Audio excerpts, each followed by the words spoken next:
Hello everyone, this is the InStyle Knitting Studio. In this lesson, we will learn to knit an oval fabric. This skill is necessary for knitting rugs, bags, booties and so on. I have knitted a sample for clarity. Let's take a look at what it represents. To create such an oval, you need to knit a chain of air stitches. Then, you will bind this chain in a circle for the required number of rows. We will have increases on the sides. On both sides, we will knit the same number of stitches in each row. The same number of stitches as we have chains in the initial air chain. Now, we'll examine everything in detail and try to knit another such oval. And I should mention that before knitting, we need to know the length and width of the oval we require.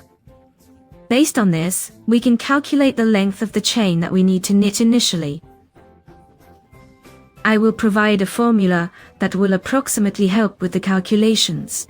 Thus, the length of the oval is divided by half the width. This gives us the length of our initial air chain.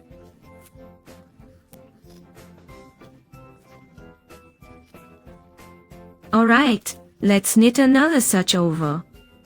We take the yarn and form a starting loop. After that, we will knit a chain of 10 air stitches. We will measure our chain of air stitches. And in the end, after we knit the oval, we will check the formula. But here, it turns out to be about 3.5 centimeters. And we will mark the first and last stitch of the chain with markers.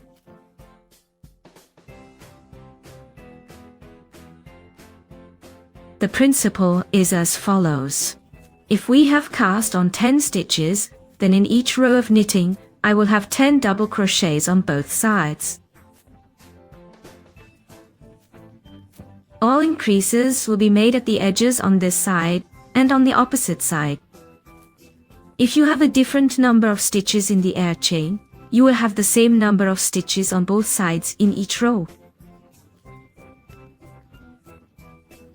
Next, we move to the next row.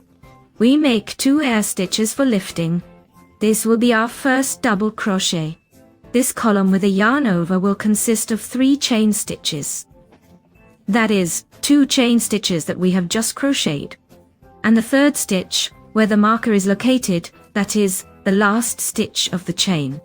It will serve as the foundation for our first column, which consists of the chain stitches for the rise. Next, we need to crochet the second yarn over column. We insert the hook into the next stitch behind the marker and crochet the second yarn over column. Next, we will crochet yarn over columns through the half stitches, inserting the hook into each chain stitch and catching one of the half stitches.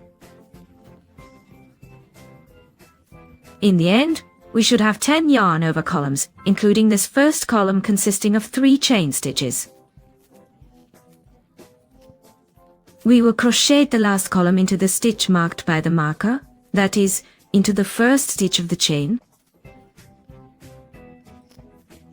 And we will mark the same stitch with the marker as well. By the way, we will also mark the first column with the marker. Here is the third chain stitch, the top one. That's it, we have crocheted one side. Now into this same outer stitch which is marked by the marker, where we have already crocheted 1 yarn over column, the last from this side. We will crochet 3 more yarn over columns here. This will be our increase from this side. After that, we will start crocheting the next side.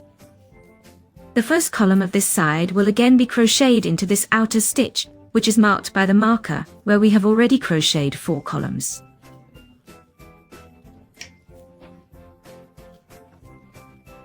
In total, 5 yarn over columns will be crocheted into the outer stitch of the initial chain, 2 of which are the starting columns of each side.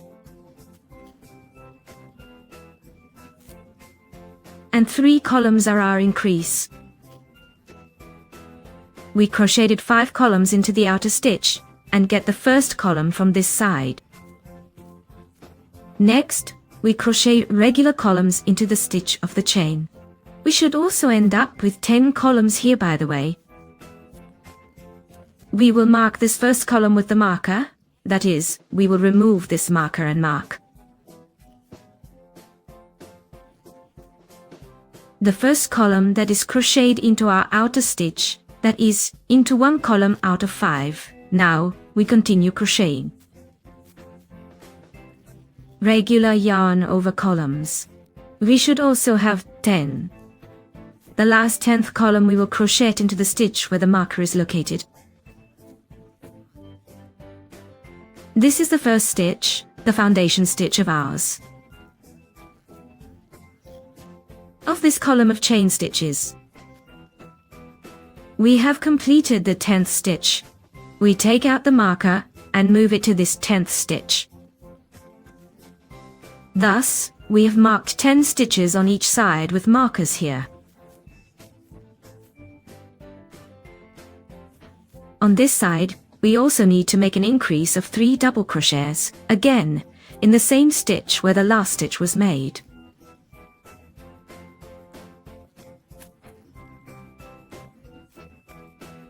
Now we need to join our row.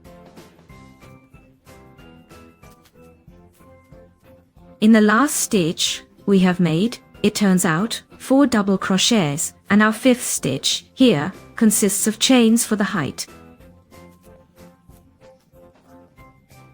To join the row, I insert the hook into the 2nd stitch.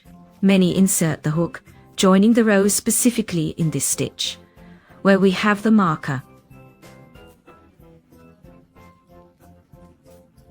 In the chain stitch, it turns out.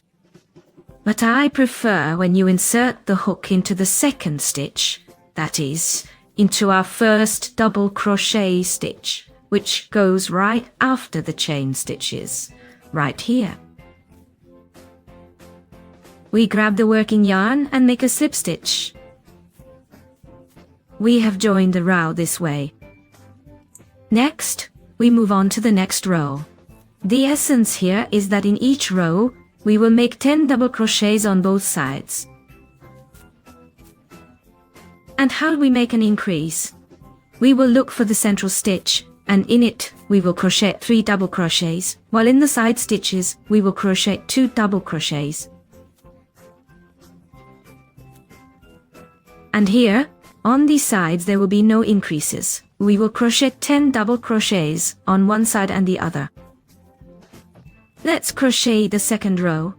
We make 2 chain stitches for height. This will be our first double crochet of the 2nd row. Now we'll crochet 9 more stitches up to this point where our marker is. Our marker will mark the 10th, last stitch on this side.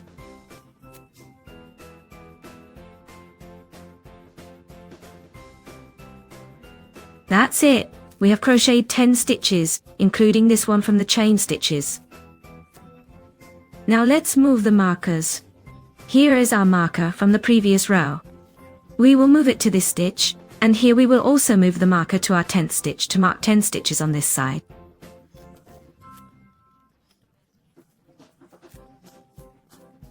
That's it. Next we have an increase.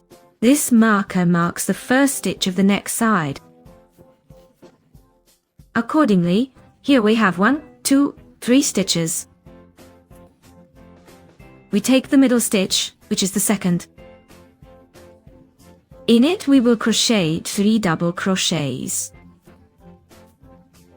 In the sides we will crochet 2 double crochets. Now we are crochet 2 double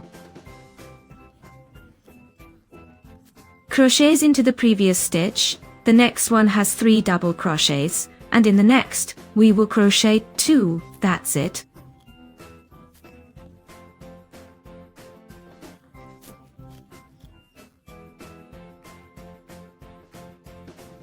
We have made the increase.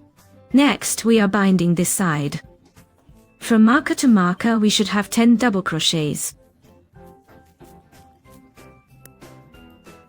We insert the hook into the stitch where the marker is. Here is our first stitch out of 10. We mark it and move the marker here. Next we will crochet another 9 stitches to the next marker. I generally don't like using markers, but now I'm showing for clarity. You can do without them. It's just important to understand the essence and count a little. The last of the 10 stitches is the stitch with the marker. We remove the marker and move it to our newly crocheted 10th stitch. That's it, we have crocheted 10 stitches.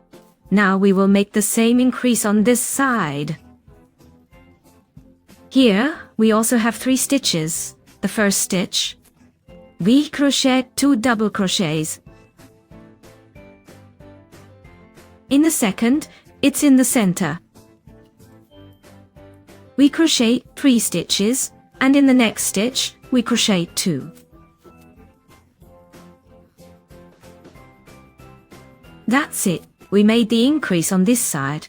We need to join the round again. I will repeat that many connect exactly in this stitch, the upper stitch of our first double crochet, which consists of chain stitches. But I connect in this next stitch.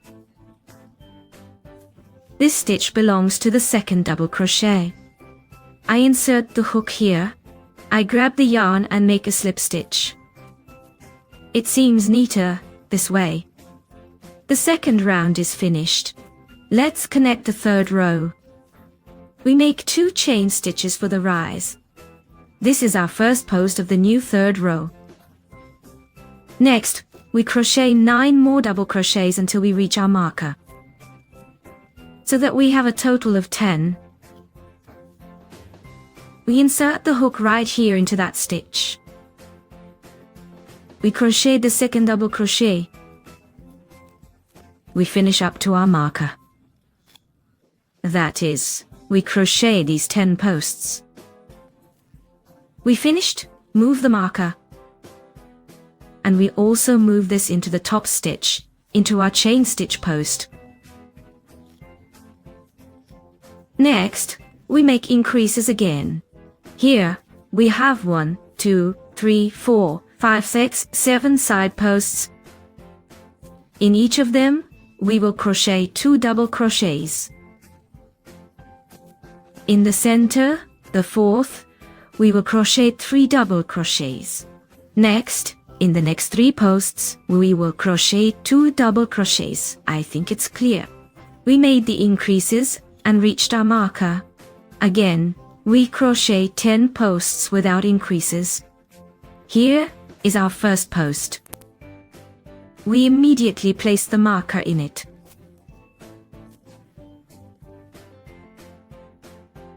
Mark it, and then we crochet 10 posts until the next marker. So we have 9 more to crochet. We move the marker here. And again, we need to make increases. We also have 7 posts here. Accordingly, in the first 3 posts we crochet 2 double crochets each. In the center post, 3, and in the next 3, 2 double crochets each. And we reached our first post. Of these 10 posts, that's it. Now we again need to connect. I insert the hook into the second stitch. And it turns out to be mine. I pick up the yarn and make a slip stitch. That's it. We have knitted 3. This is our first stitch. This is how to knit an oval. Let's measure ours. Oval! What size did we get? 10.5 by 6. Accordingly, it is 10.5. Divide by half the width by 3. It will be 3.5 centimeters, 3.5. And our chain should be 3.5. We measured it at the beginning, it was 3.5. But this is an approximate formula to guide roughly by our measurements. It turns out that we do. We cast on a chain of air stitches. The same number will be knitted in each row on both sides of the chains. In my case, it's 10 stitches. And we only increase at the bends of the oval in each row. Increases are done differently, but the idea is the same. That is, we look for the central stitch, which is right here from the last stitch of the chain. We will knit 3 double crochets into it. Into the edge stitches, we will put 2 double crochets.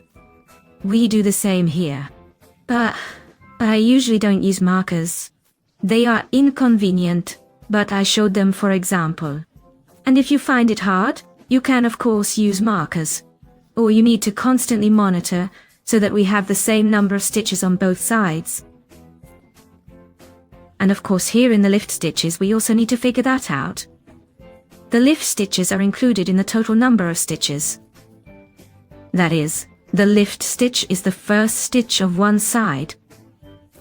The first column out of 10 in my case. And at the end of the joins, you can make a connecting column using the hook.